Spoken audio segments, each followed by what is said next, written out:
Okay, today our first lesson on web development. This document right here, and you can go to this website, repl.it at Bradley Crockett /webdev1, capital W, capital D.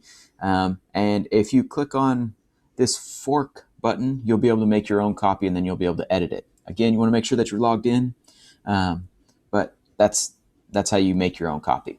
All right. We're talking about web development. Every website is made, or every web page is made up of an HTML document. And you can see here that I have my page that's called index.html. The .html part is called a file extension that tells your computer what type of document it is. You might recognize like a .pdf document or a .txt document or a .jpeg. Those are different types of documents. Your computer has to know that file extension so that it can understand what type of program do I use to open it. Okay, again, that's called a file extension.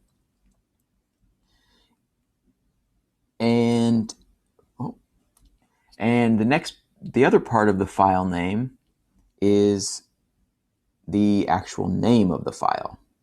So the file name is called index, and it's common practice in web development to make your home page or your main page be named index.html. So if I had a bunch of different pages in my website, your browser would know, all right, I'm going to look for the index.html page, and that's the one that I'm going to open first. All right. In the center section here, in my editor, I am going to be editing my HTML document. Now, the first thing is this first line. Every web page needs this.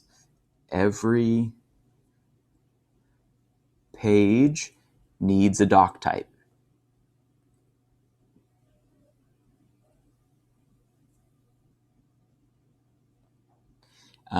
It's important that the doc type is in all uppercase and it is preceded by that exclamation point, okay? So you got to follow every single page. If you're making a website, your first line should have those carets, and this is your doc type. We're always going to start with that, and it tells your web browser that, hey, this is going to be read like an HTML page. The next thing that we're going to be looking at is these opening and closing tags. Okay, this is your HTML open tag at the top and close tag at the bottom. Everything contained within those is going to be your HTML code. Okay, we should never be writing anything outside of it. We're going to keep everything in there. All right, the next piece is this orange open head tag and close head tag. Okay, everything in here, this is not visible on your web page. It is not visible. You'll see kind of what goes on in there, but those are things like we're going to tell it what type of character set we're going to talk about. Are we going to use ASCII? Are we going to use UTF-8?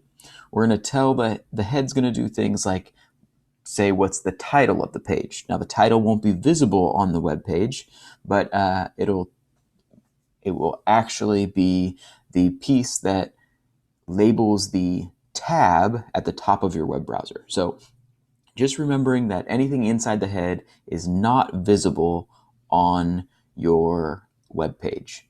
We'll also do things like link to other documents. So we might link to a JavaScript document or might link to a different style document later.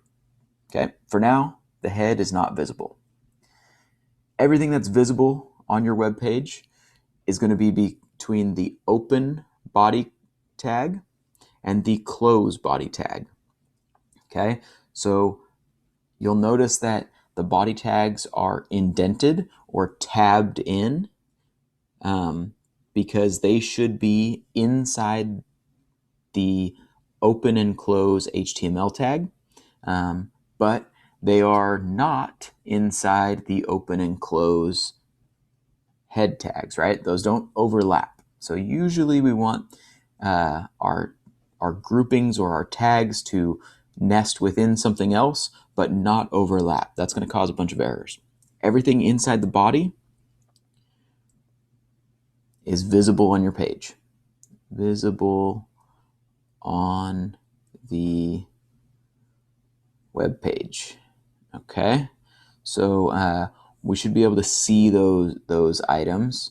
Let me see if I can go ahead and add something to our page. If I look right now and I click the run button, nothing would be visible. My web page would look exactly like this. The first thing, or what we're going to do, is we're going to do a very common hello world for our web page, and we're going to program some. We're going to add some content to our web page. So I'm going to move this over,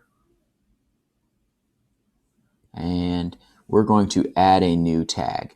So the new tag that we want here, I'm going to add it in green. Let's add it in this orange. Okay. We are going to add,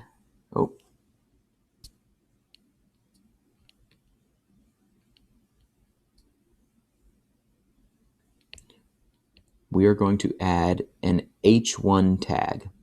So an H1 tag is a heading. First, we start with an open H1 tag. And then we are going to put in hello world. And then we're going to have a closing H1 tag. Okay? Again,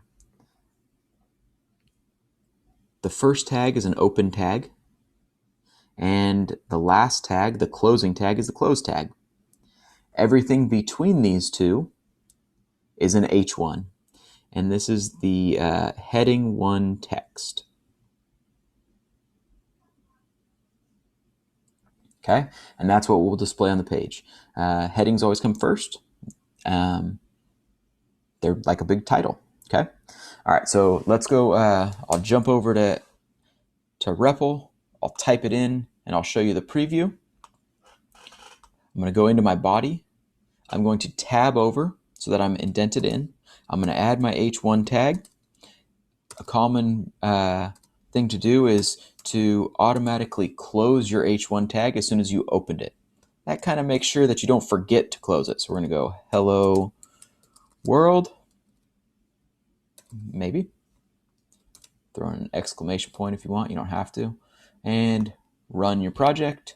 And you'll see that in the preview window, we have a hello world here. Okay. I can click this to close my file export. Gives me a little bit more room. You'll notice that the body is tabbed in. The H1 is tabbed in from the body. Okay. And that kind of helps me organize my code. If I wanted to see what my web page looked like full screen, I could open this preview in a new tab, and we could see I got a pretty blank page with just a hello world there. All right, go ahead and play with that, experiment. Go ahead and fork my original starter code, and have fun.